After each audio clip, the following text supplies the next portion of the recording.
Hello students, welcome all of you in my channel class solution. So ये next part है, इसमें हम पढ़ेंगे क्लास 10 का the rise of nationalism in Europe. जैसा कि मैंने कहा था कि फ्रेंच रेवोल्यूशन क्लास 9 में भी है और 10 में भी है, तो इसमें फ्रेंच रेवोल्यूशन के बाद क्या हुआ वो हम लोग इसमें जानेंगे। नेशन का ही ये पार्ट है, द आइडिया ऑफ नेशन। पहले था कि किसी को भी नेशन के प्रति अपना एक नेशनल कंट्री होना चाहिए, ऐसा कोई नहीं सोचता था। सब लोगों को बस था कि हम लोग बस अपने रिलीजन के लिए, अपने ये के लिए लोग लड़ते थे। किसी को भी अपने नेशन के लिए किसी को चिंता नहीं थी। तो जब फ्रेंच रेवोल्यूशन हो जाने के बाद जो रिफॉर्म्स लाया जाता है, तो उस रिफॉर्म्स में था सबसे पहला पॉइंट कि power transfer from monarch to common people.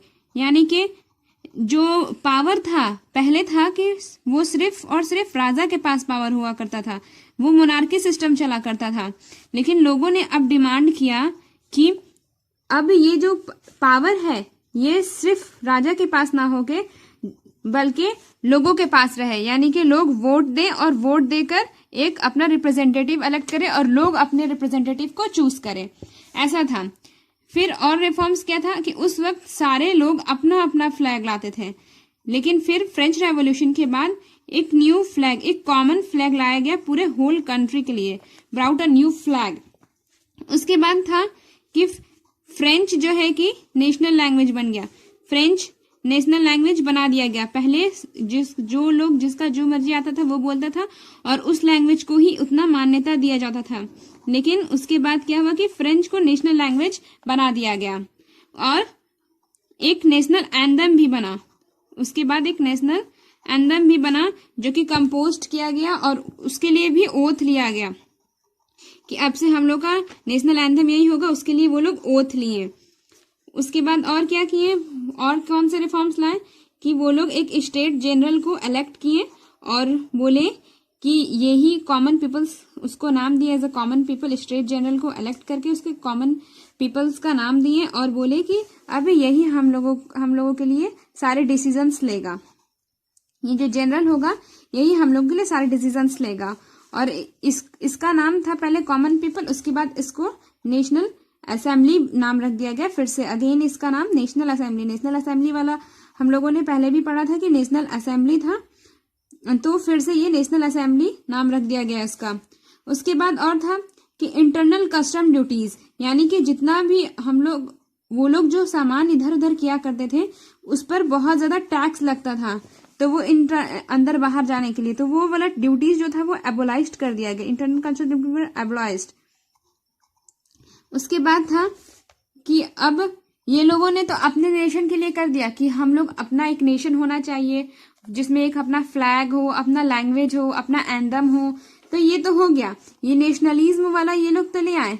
तो अब ये लोगों को चैन नहीं मिला। अब ये लोगों ने बोला कि नेशनलिज्म वाला जो आइडिया है हम लोग सिर्फ अपने तक नहीं रखेंगे। अब इन लोगों ने सोचा कि इसका हम लोग ढिंढोरा पीट पीट के सबको बताएंगे। तो ये लोग बाहर निकले और सारे यूरोपियन कंट्रीज में पूरे जाकर ये लोग उसका ढिंढोरा पीट पीट कर पूरा फैला दिए इस बात को कि अपना एक नेशनल होना चाहिए जिसमें हमारा कॉमन लैंग्वेज हो, कॉमन फ्लैग हो, फिर नेशनल एंथम हो। तो इस तरह से फ्रेंच का जो आर्मीज था वो लोग जब बाहर गया लड़ने के लिए तो वो लोग इसका पूरा ढिंढोरा पीट के पूरा सबको बता दिया। उसके बाद ये था कि the idea of a nation, यानी कि हम एक नेशन के लिए आइडिया ले आए। तो ये कुछ साल तक तो रहा, ये नेशनलिज्म वाला आइडिया कुछ साल तक तो रहा।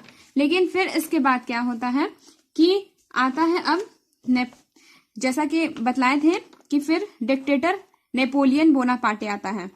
डिक्टेटर का राज चलने लगता है जो कि नेपोलियन बोनापार्टे रहता है।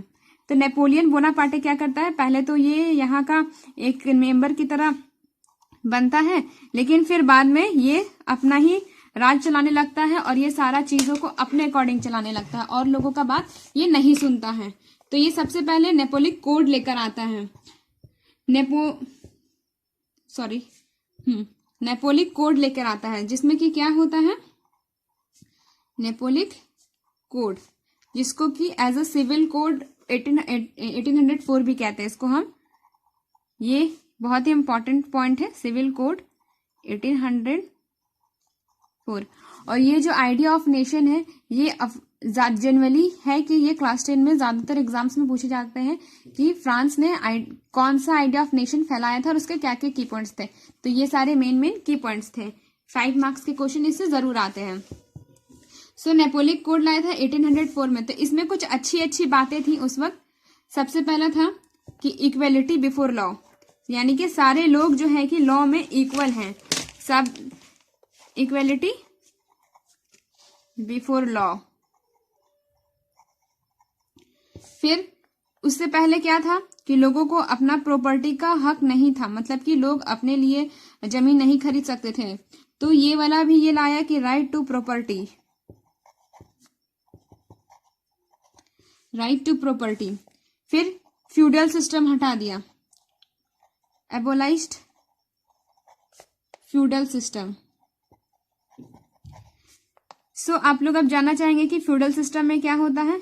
तो फ्यूडल सिस्टम में एक लैंड दे दिया जाता है और वो उसके ऊपर उसका ही ये चलता है, और वो जो चाहेगा, एक आदमी रहता है वो उस सिस्टम में जो कि लैंड देता है और वो फिर उससे टैक्सेस वगैरह कलेक्ट करता है।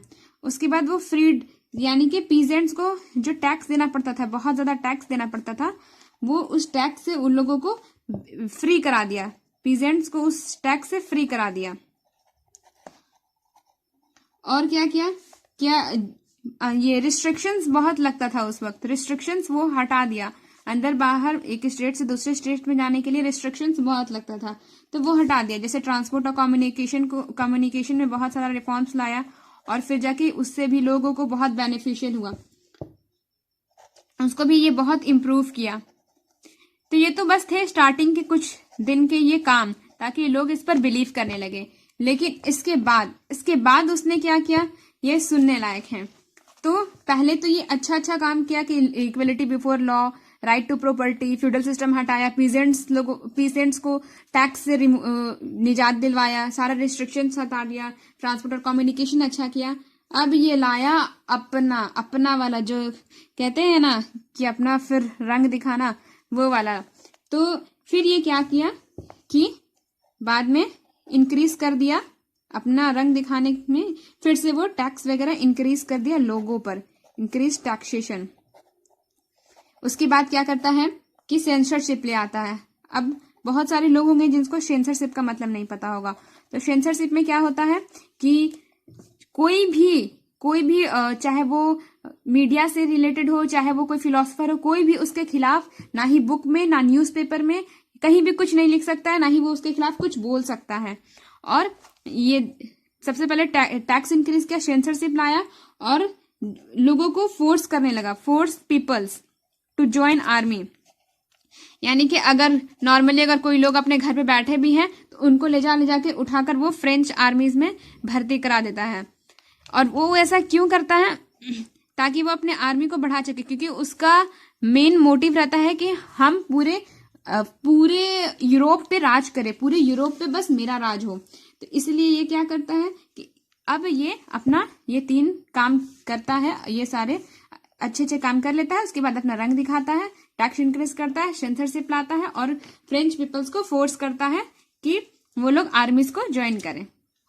Okay, thank you. इस पार्ट में इतना ही, बाकी हम लोग देखेंगे नेक्स्ट पार्ट में।